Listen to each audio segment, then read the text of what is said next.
Hindi po tayo nagpapaawa dito, no? This is just a mere parang consideration. Sino ba namang gustong umabsent dito? That's why I want to be online. Namagayong paa eh. Ano ni majority? So it's okay, Mr. President. Kahit na mabulok yung...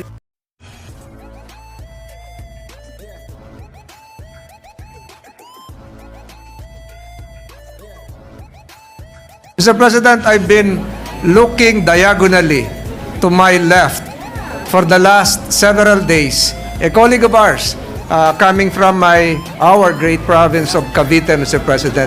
May I know the exact rule, Mr. President, concerning a colleague, concerning a member of this chamber with medical devices, apparatus, and apparently under rehabilitation, Mr. President?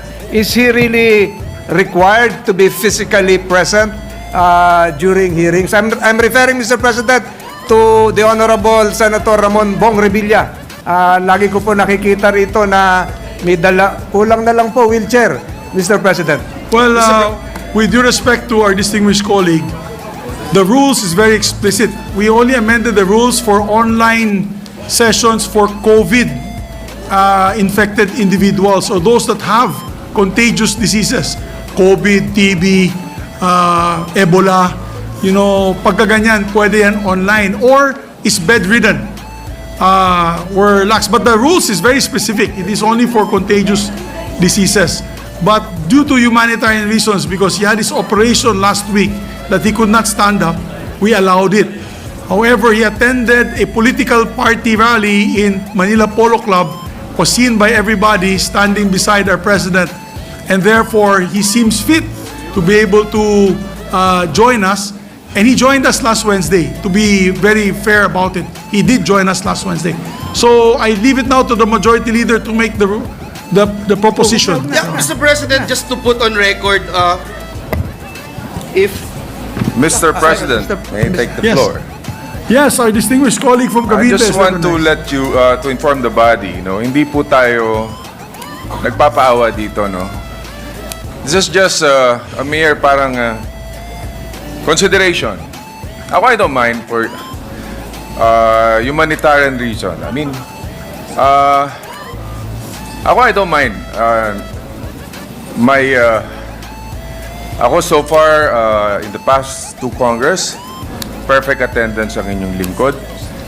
Never been late, never been absent. Sino ba namang gustong umabsent dito? That's why I want to be online. During our last session, I attended. I tried. Pero namagayong paa eh. Ano ni majority? So it's okay, Mr. President. Kahit na mabulok yung paa dito, no problem. Para sa bayan. Yeah, just a reminder, Your Honor, no? I've had a perfect attendance since 1998. I have not been absent from session since 1998. For the record, I must have the longest record of appearance in the legislature. When times I'm sick, times I don't feel good, times I'm also bugbog sa trabaho, but I try to make it a point to be here to show our commitment. But the rules is very clear, and I leave it back to our chairman of the Committee on Rules to make the motion or the manifestation so that we are clear with the rules. thank you, Mr. President, may I reiterate what you mentioned about our rules? It's very clear on Rule 14, Senate Session, Section 41. Letter B, Mr. President, convene and hold session through teleconference, video conference, and other reliable forms of remote or electronic means using appropriate information and communications technology systems due to force majeure or the occurrence of a national emergency as determined by the majority of all the members of the Senate, which may prevent the convening of the Senate or the physical presence of its members in the session hall. If you recall, Mr. President, I think last week, Mr. President, there was no objection coming from our colleagues of the Senate when we made that motion, Mr. President, to somehow suspend the rules for our dear colleague who just had a terrible accident, Mr. President. And again, we would like to put on record that we commiserate with our distinguished colleague. And in rule,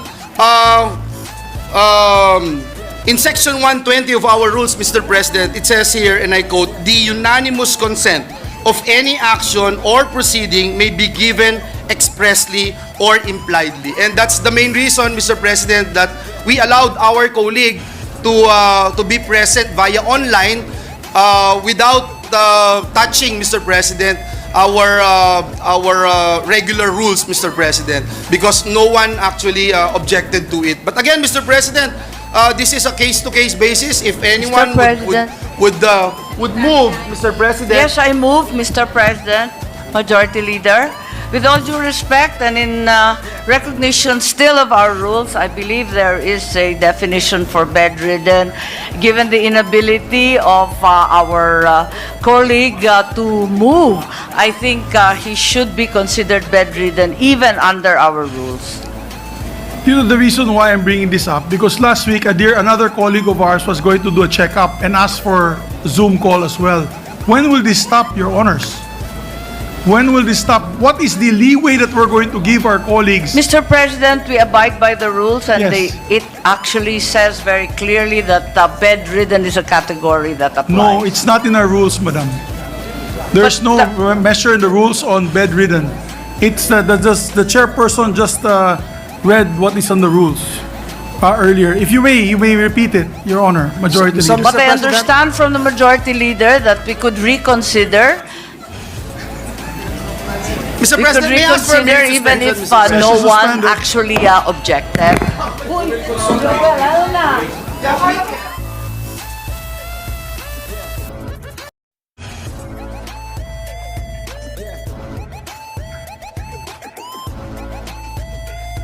Marcos is seeking the floor and actually asked the floor. I move that she be recognized, Mr. President. Our distinguished colleague from Ilocos Norte is recognized. Yes, thank you very much, Mr. President. And upon consultation, let me withdraw the motion and just enjoining your greatest humanitarian concern, refer therefore this issue to the Committee on Rules for further study and immediate action. Yes, Majority Leader. Thank you, Mr. President, and we'd like to thank our distinguished colleague, Senator Amy Marcos, for trusting her Committee on Rules. Yeah, there being no objection to her motion, duly seconded by the Majority Leader. Motion's approved. Thank you, Mr. President. Thank you, Mr. President. Thank you, Senator Tolentino. Thank you. Mr. President, at this juncture, with the consent of the body, I move that we proceed with the third reading of bills on the creation of courts. Printed copies of these measures were electronically distributed.